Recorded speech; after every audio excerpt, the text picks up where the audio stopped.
و علی ربهم یتوکلون. بله، در سر حد انسان میرسه که آله کل وجودی تو تسلیم الله است، محبت الله وجودی تو را فرا گرفته، آلی نظرت غیر از الله به کسی دیگری نمیشه، خاص بالای الله خود توکل میکنه. توکلی را نمیگه که اسباب در کار نگی، اسباب استعمال بکو، اما اعتماد سری اسباب نکنی. نگویی که آلی خب در مسجد هستم، آلی بم کار نمیکنه، خب در تاکو هستم بم کار نمیکنه. نه، الله نگاه میکنه، امیام کار نمیکنه. اگر الله بخواه همینجا مرا میکشه. دهن غار بند کردیم، گاز پیدا میشه، خود به خود آدم هلاک میشه. حفاظت کننده الله متعال است. سری اسباب اتکا نکنی، سری تاکتیکا و تدبیرای خود اتکا نکنی، بعد از به الله خود بسپار. از همون خاطر در حدیث پیغمبر علیه السلام میگه و اجملوا فی الطلب و توکلوا علیه. اجمالی طلب میره میگه که اسباب و وسایل آماده کنی، خب باز اتکا سری اسباب نکنی. چی بکنی؟ سری الله اعتماد بکنی، اسباب مؤثر ندانی، الله را مؤثر باقی بود. سه صفت شد. چهارم الذین یقیمون الصلاة.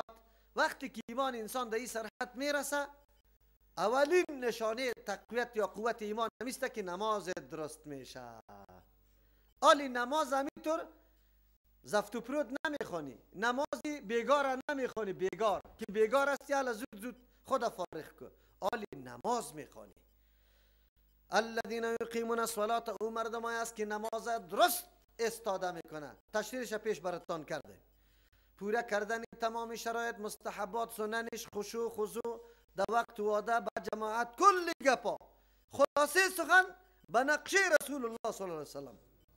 نماز خواندن این علامه است. الحمدلله زمانی که این حالت براتون حاصل میشه، نمازتان نمیخونه، شکر الله را بکشی دیگه.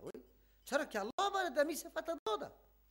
و مما رزقناهم ينفقون. چرا؟ به کمال اطمینان و آرامش نماز خواندن یک انگیزه داره برای خود. تو نمیگی که من فارغ شم، تو میگی این یک موقع است که من قطع الله متعال خود مناجات دارم، گفتگو دارم، از همین عبادت الله لذت میبری. از همون خاطر است که قلب انسان مشتاق میشه، چشم شروع به چی میکنه؟ گریان میکنه. اینی را اقامت الصلاة میگه. و مما رزقناهم ينفقون. از آن چیز، از بعضی آن چیزی که ما دادیم مصرف میکنه. این مردمای مؤمن واقعی بر علاوه وی که مسائل ایمانی شان در حالت تقویت قرار داره، در عمل هم ثابت میکنه برای مردم که رابطش با الله خیلی قوی است توسط نماز، و رابطش با مردم هم کنده نیست. چیزی که داره مصرف میکنه. از آن چیزی که الله میگه ما برش روزی دادیم. چی چیز روزی داده؟ برای ما مال روزی نداده، علم روزی داده. برای ما مال روزی نداده، اخلاق روزی داده. برای ما مال روزی نداره، دعوت روزی داده. مصرف میکنه. هر موقعی که برای ما میاثر میشه از اون مصرف میکنیم. ما اون روز براتون گفتم که زمستان است، میتونیم حلقه را برای خود درست کنیم، بتونیم تا همه 5 نفر 5 طفل ما لا اقل عقیدهش درست کرده باشیم. اینی انفاق است. این انفاق بهترین انفاق است. قرآن همینطور میگه. اینی صفاتای مؤمنای واقعی است. چرا؟ قرآن خود میگه اولئک، اینمی مردما که موصوف به این صفات است، هم المؤمنون، اینمی ها مؤمن است، نه کسای دیگه. حقا مؤمنای واقعی. بس کسی که صفات داره در خود عملی کرده، اینی ها مؤمنای واقعی است. ترازو را داد دستی ما، خودی ما طول کرده بریم که چقدر صفات در خود پیدا کردیم. یقینا در عمر، در کل سال با آیات قرآن سر و کار نداریم. خودی ما خیلی نداریم، اما خیلی شیخ و دینداری ما، آجی ما، روزی پنجشنبه قاریای کور هم یاره میگه بخوانی. یک کسی که خود قرآن نمیخوانه، عمل تایش نداره، رابطه برش نداره، از کجا ایمانش زیاد شود؟ از کجا در قلبش وجلت پیدا شود؟ از کجا؟ از همون خاطر از کجا ایمان خود را طول کنه؟ ببینن این ترازوست. قرآن معرفی کرد مؤمنای واقعی. چه پاداش داره؟ 3 اجر الله برش نوشته میکنه. لهم درجات عند ربهم. یقینا برای مردم درجه هاست به نزد پروردگارشان. و مغفرت است، بخشش است از گناه ها خطاهایشان. و رزق کریم، و رزق عزتمند است، با عزت رزق میخوره، رزق ذلتی نیست. چرا؟ به خاطر که وقتی که الله یاد کرده میشد، سری از جا آیات تلاوت کرده میشد، ایمانشان قوی میشد، الله در برابر از او درجه میده. چه رقم درجه است؟ اون مراتب الله خود میدانه. بعد از نماز میخوان، خب به طریق درستش مغفرت است، چرا که نماز کفاره تمام گناه هاست. دو، بعد از او و مما رزقناهم ينفقون، اینجا در راه الله مصرف میکنه، الله در مقابلش رزق با عزت اونجا برش میده. هر عملی که تو انجام میدی الله پاداشش هم موافق همو عملت الله متعال برات میرسانه. اینی را مومنا میگه، مومنای واقعی. الله متعال صفاتها را بیان کرد، صحابه را تعلیم داد که چه قسم ایمان باید داشته باشه، چه قسم اطاعت الله و رسوله بکنه. کما اخرجک ربک من بیتک بالحق، واقعی بدر است. از همون خاطر مناسب است که قبل از این آیات را ما تفسیر کنیم، نقشه جنگ بدر یک مرتبه به طور خلاصه در اینجا بیان کنیم که برای شما گپ واضح شود. پشت سرم ای جنگ یا ای واقعات در سوره انفال واقعات دیگری هم میآید. پیغمبر علیه السلام در سال دوم هجرت در مدینه منوره است. حالات صحابه خود میبینه، انصار میبینه، قربانی که انصار داده برای مهاجرین جای داده و همه مصارف مهاجرین بدون کدام کار و کسب سر از واسطه، ایران مشاهده میکنه. پیغمبر علیه السلام اینطور تنها ملای مسجد و نماز نیست، پیغمبر بزرگترین قائد جهاد و مبارزه است. راز و نظم جامعه خود مکمل ارزیابی و تحلیل میکنه، میدانه کدام نقطه کامیابی ماست، سری دشمن از کدام نقطه حمله صورت بگیره که سبب ضعف و ناتوانیشان میشه. پیغمبر علیه السلام خبر شد که ابو سفیان یک قافله تجارتی قریش طرف شام برده و پس حرکت میکنه بیا طرف مکه. چون از مسیر مدینه تیر میشن، نزدیکای مدینه باید جلوی از را بگیره. چرا؟ پیغمبر علیه السلام حالات قریش برش معلوم است که بنیه اقتصادی یا ستون فقرات امین ناز و نعمت قریش اینمی مسئله تجارتشان است. او دینمی قافله قدرت الله متعال یک خانه قریشی که حتی یک مسقال طلام داشته دی تجارت انداخته بودم و یک مسقال خود هم. ابو سفیان کلان قافله است، 50 نفر از قریش در زیر ارادش سفر تجارت کرده، کمپانی بزرگ است. خلاص پس می آید. پیغمبر علیه السلام تدبیر گرفت که اگر ما این قافله را بگیرم و این مال از یارا به غنیمت بگیریم، کمر قریش دیگه میده میشه، دیگه او زورگویی و هیاهویی که می داشت مکملی از بین میره. و این طرف در اینجا چون حکومت اسلامی نوپا است، اقتصاد ما ضعیف است، انصار سرشان بوج است، مهاجرین هیچ چیزی نداره، انشاءالله ما مکمل مسلم میشیم، اما چیزی ما جور میشه. از همون خاطر یک پیغمبر علیه السلام تیاری از این گپا را گرفت. خو یک نفر در پیش ابو سفیان یک جای به نام عین الزرقا میگه، در اونجا رفته بود و آگاه کرده بود که پیغمبر دمی روی تا کمین میگیره. ابو سفیان از اموجه تدابیر گرفت که کدام راه را انتخاب بکنه، از کجا خود بکشانه و همچنان اهل مکه را قریش چه قسم خبر بکنه که برای اگر مقابله صورت بگیره با کمک ما بعد پیش از پیش لشکر آمده باشه. یک نفر 20 مسقال طلا را که چیسته یک نصاب است وعده کرد و او را روان کرد در طرفی کی؟ طرف مکه.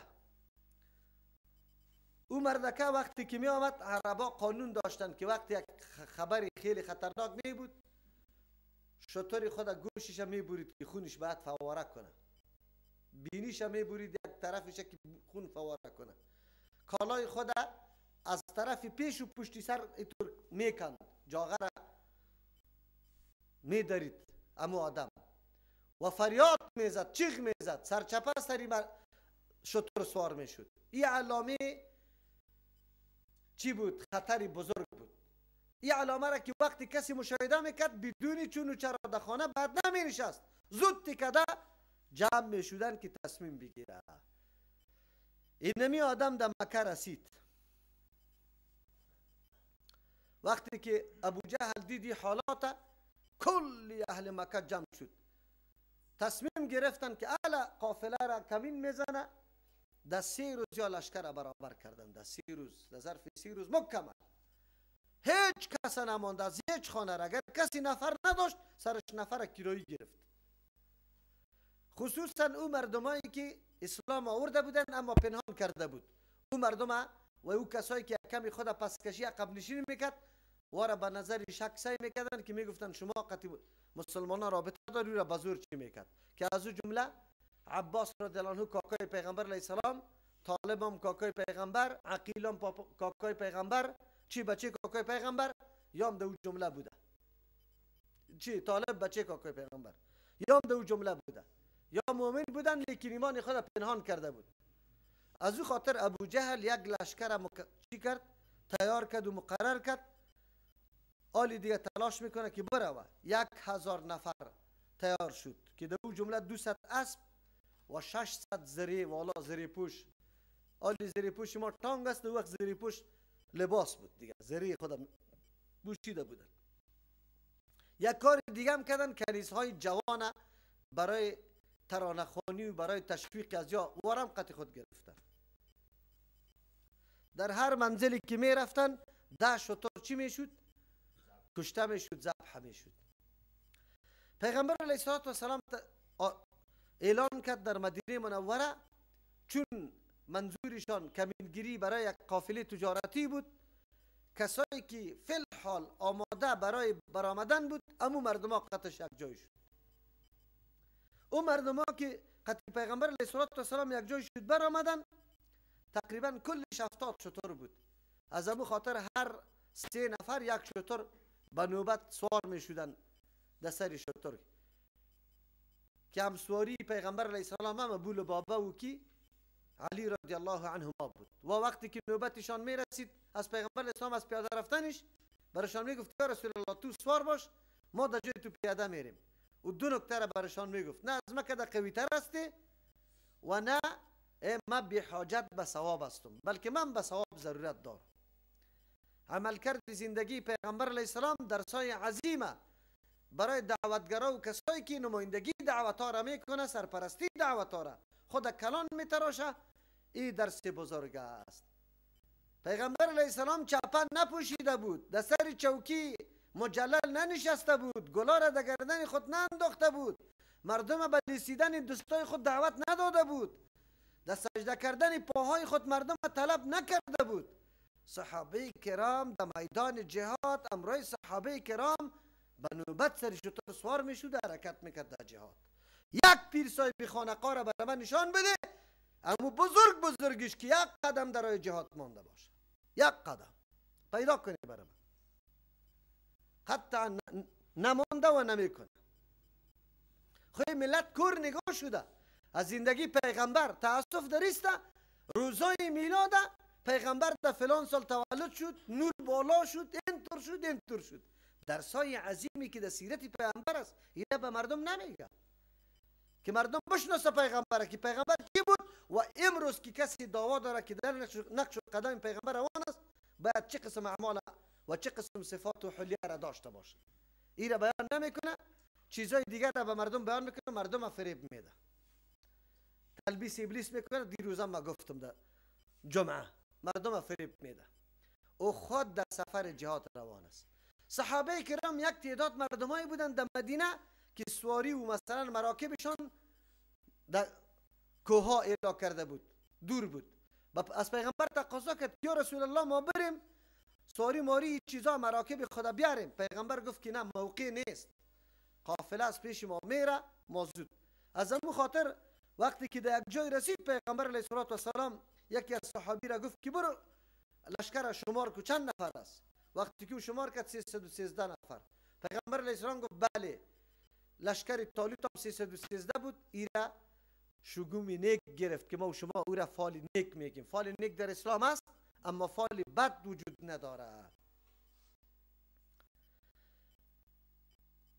او طرف ابو جهل قطعی لشکر خود حرکت کرده بود و در مقام بدر رسیده بودن. اموجا یک جای برای خود انتخاب کرده بودن. ابو سفیان خو خبر شد که گبینی طور است رای لبی بحر برای خود چی کرد؟ مقرر کرد بدون از اینکه پیغمبر علیه السلام خبر شود خود تیر کرد. پیغمبر علیه السلام او رای را که میخواست که همیشه سرش رفت آمد میکرد از او را نآمدن. و پیغمبر علیه السلام خبر رسید که قافله رفت. آلی تعقیب قافله را بکنه و اونجا لشکر کفار آمده. پیغمبر علیه السلام قطعی صحابه مشوره کرد. از امو خاطر دا آیتایی بر ما و شما میاد کلش که چی کنیم. یک تعداد صحابه کرام چون لشکر اسلحه کم بود ناگهانی برآمده بودن، کلی صحابه نبرآمده بودن او مراکب سواریم کم داشتن، یعنی آماده جنگ نبودن. دشمن هم 1000 نفر است که 3 چند ای صحابه میشه. از او خاطر چون مسئله مشوره بود هر کس اظهار نظر خود میکرد. ابو ایوب انصاری رضی الله عنه و صحابه پیشنهاد کرد که یا رسول الله چون ما از عدد و از افراد و از اسلحه کم بود هستیم باید فقط دنبال امی قافله تجارتی شویم چرا که خطی لشکر نخواد که بتانیم. اما ابوبکر و عمر رضی الله عنهما هر کدام علیحده خیز گفت یا رسول الله باید جنگ بکنیم، قطعی لشکر بجنگیم. این لشکر به نام نفیر یاد میکنه و قافله تجارتی را در اصطلاح قرآن کریم به نام عیر یاد میکنه. در این جمله مقداد رضی الله عنه یا کلش مهاجرین است. این خیز گفت یا رسول الله ما مثل قوم بنی اسرائیل نیستیم که به موسی علیه السلام میگفت که اذهب انت و ربک فقاتلا انها هنا قاعدون. او طوری نیستیم. به الله قسم ما به تو ایمان آوردیم، اطاعتی تو را کردیم. اگر ما را تا حبشه هم ببری تا شام هم ببری و یک منطقه را به نام برک الغمات یاد میکنه، میگه تا اونجا هم ببری ما قطع روان هستیم.